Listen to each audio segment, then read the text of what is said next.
Well, hello there.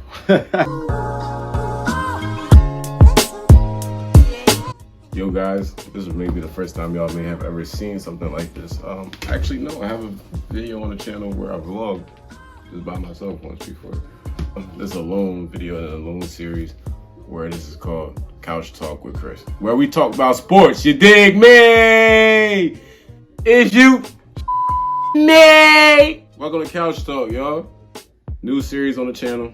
One thing I'm know the boys is definitely gonna mess with girls. Some girls, you know, we got some smart analytical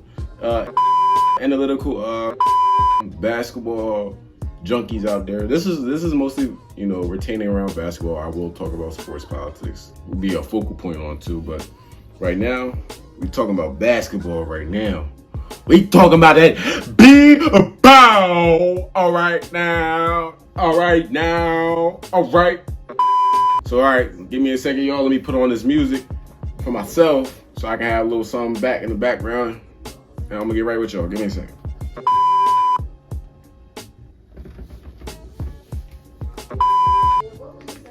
Now, of course, I ain't visually on a couch, nor do I have a setup, of course, that I would love to have, but you gotta work with what you got, you know what I'm saying? But this is Couch Talk.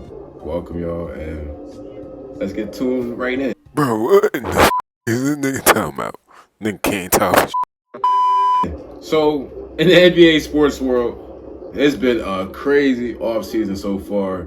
Just the draft alone was amazing. Some bags niggas has been getting. Some niggas been getting some bags this offseason. Some questionable, some very much well deserved. Something I want to start on the channel, of course, which is, you know, pertaining with the off-season moves list, is the moves. And man, get that out of here, dump moves, man. We're talking about the trades in the league right now. Let's start off with my very much favorite move in this offseason right now, which is the DeJounte Murray trade. Sit down, dig it. You sit down, dig it. You sit down, dig it. You like the cool blue light, like the cool blue light, like the cool blue light. Like the cool blue light. Boy, this is a very much low-key and sleeper one. Not much people are going to be talking about this. Not much people really give this one. I give him tons of. DeJounte Murray has been my nigga on the Spurs. I mean, to see him rise up, fall down a little bit, bit inconsistent, and also have injuries, you know, hinder him back. But this past season, having one of the greatest seasons he probably ever had. This dude is a problem. One of the greatest defensive guards we have right now in the league. Niggas is scared of that nigga. He keeps not. He's a great facilitator. So for him to be matched and paired with Trae Young finally has a secondary ball handler to the team, and I mean, either one of them on one night could be a hot hand. I mean, honestly. So the move down in the chats. Let me see what y'all think about this move. Is it a V move or is it? Man, that's a dump. You know what I'm saying? That's a dumpster move. Ain't no dump move in my opinion, yo. I really think they're going to take off. They can definitely, if they have the opportunity or a possibility to be able to pick up a better big to go hand to hand with. Well, they do got Clint Capella and they do got John Collins. But are they the players you're gonna look at the team and be like, yeah, they're gonna chip with that one? No, they really do need a big. So I mean, Clint Capella is a great pick and roll lob to the type of guy, you know what I mean, or a great defender. And John Collins is a high flyer, of course, but they need someone that's just gonna really just put them over the edge, or at least, you know, a better bench. Another trade that's going to potentially shake up the league. It's my guy from the V. You dig me? I'm not a Villanova fan, but I was at this time when he was in college.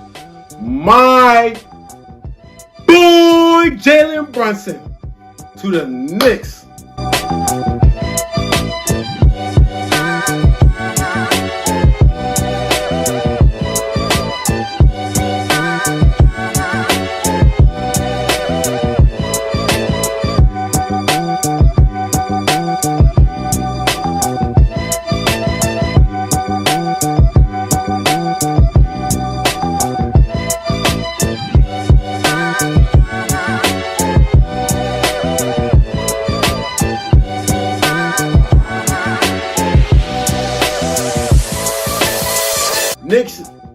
got y'all one. Y'all got y'all a bag with this one. And my boy just got 104 million guaranteed contract for 4 years. Y'all got this man for 4 years. Y'all better please him. This is a great 2 guard, 1 guard, whichever he wants to be at the position. Great size, great footwork, great ball handling skills, great finishing, period. He can finish inside, he can go up for the mid-range, and he can finish outside. It's like he really has the traits of something great in his league. You know what? Mark my words. Mark my words. With him being alongside R.J. Barrett and having Julius Randle being good some nights, he's gonna be an all-star this year. He's gonna be an all-star. Another trade. Oh, my bad. That trade. That's a big trade. You dig me? That's a big move, bruh. No cap. Boy, oh boy. Rudy Gobert.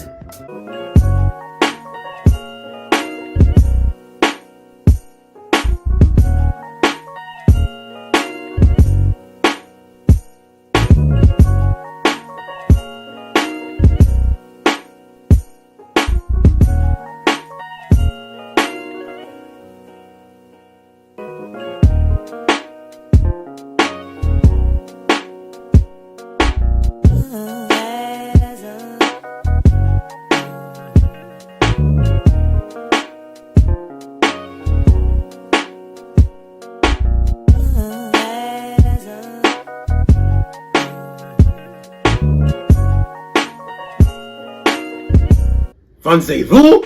Let me tell you what. This ain't even bad for Rudy Gobert. This is bad for the Timberwolves. You trade this team, the Timberwolves, receive Rudy Gobert from the Utah Jazz.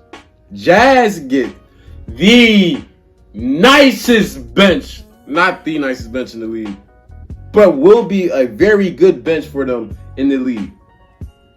They already had a pretty well-rounded bench, but this is also going to be able to help either gather assets to trade to pair with Donovan Mitchell now, or will be a nice behind bench. The Jazz get Malik Beasley, Patrick Beverley. People hate on him, but you gotta honestly get down to the point where he's like a mini version of Draymond Green. Not does everything Draymond Green does. Draymond Green is way better than this nigga Patrick. Whoa. Hey, Dre, if you watch this, oh God, I stand on what I say, boy. But just know that I'm not saying that nigga Patrick Beverley is better than you, nor as good as you. But defensive-wise and being able to get into a player's mindset and a player's, head during the game, he does extraordinary. He